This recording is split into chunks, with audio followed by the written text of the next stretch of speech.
Hey everyone, it's Daniel here from Infovest. Hope you're all doing well.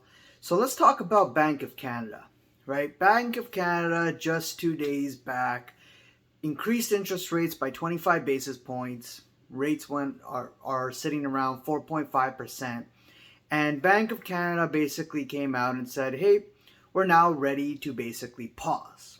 Now, if data and if the inflation numbers continue to move up higher, right, and show signs that prices or inflation is not coming down, then they said they would be ready to do something about it, which is probably continue to hike the rates. But for now, Bank of Canada has decided to pause.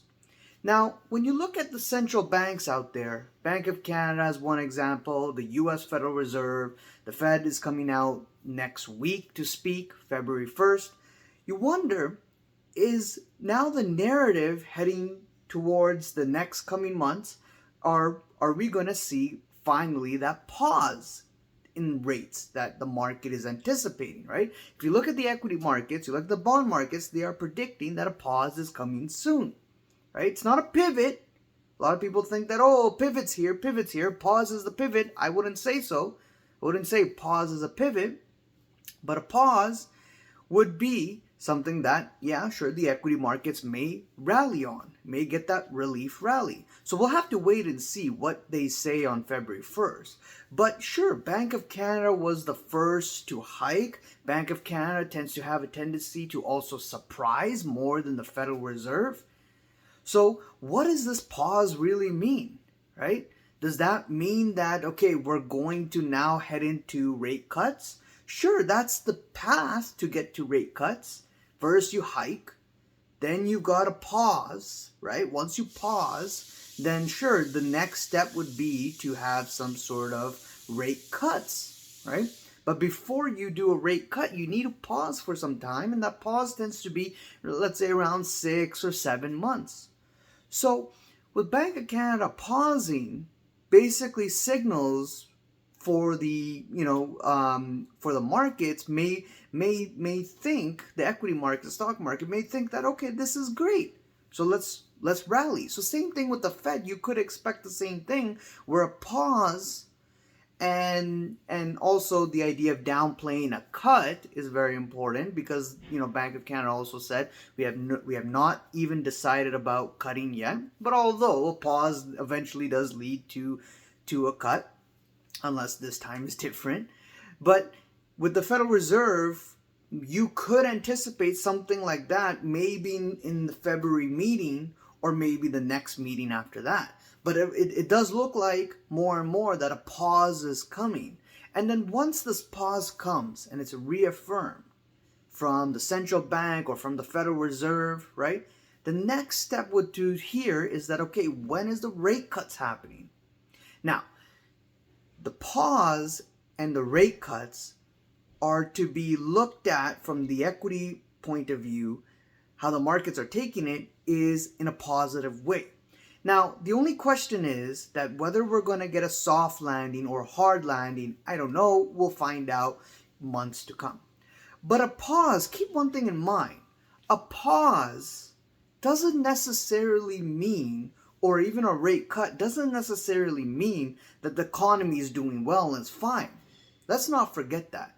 A pause and a cut is being introduced because the central banks and the economists out there are saying, okay, we're starting to see a deterioration in the data in the economy.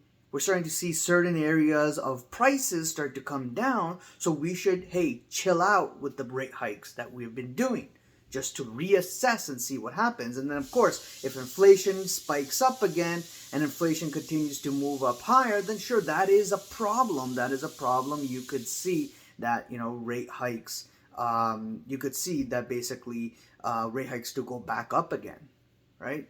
But if it's not, and we are, like we are seeing right now, that inflation is coming down, then sure, that does signal that a pause or a cut makes sense, because you have inflation coming down, plus you've got also the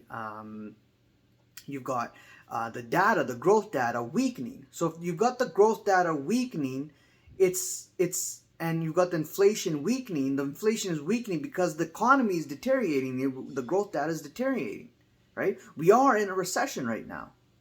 And that's why the central banks want to pause. That's why they want to see how this data plays out. So it doesn't necessarily mean that a pause or a rate cut is a good thing for the economy. It just means that, hey, things are getting rocky, so let's slow down a bit. Let's not kill the economy completely, although we're going to see the true effects of the rate hikes probably later in this year, closer to summer, or maybe after that.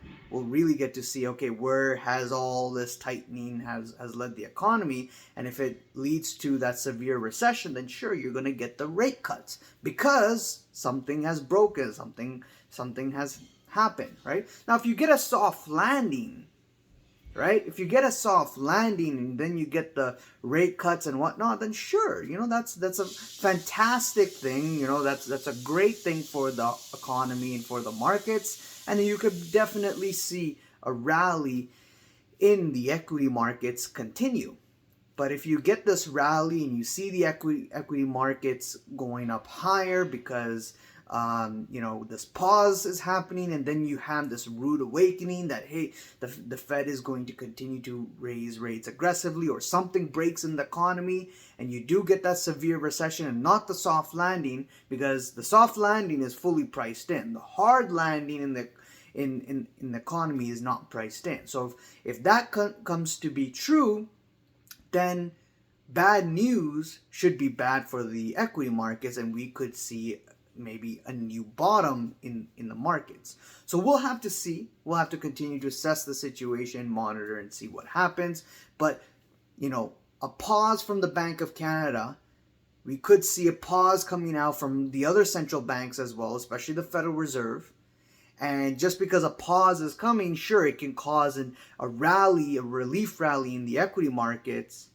But in terms of the economy, it may not be the best thing. And in terms of what to come in the future for the economy and the stock market, maybe in the summer and so on, we'll have to see.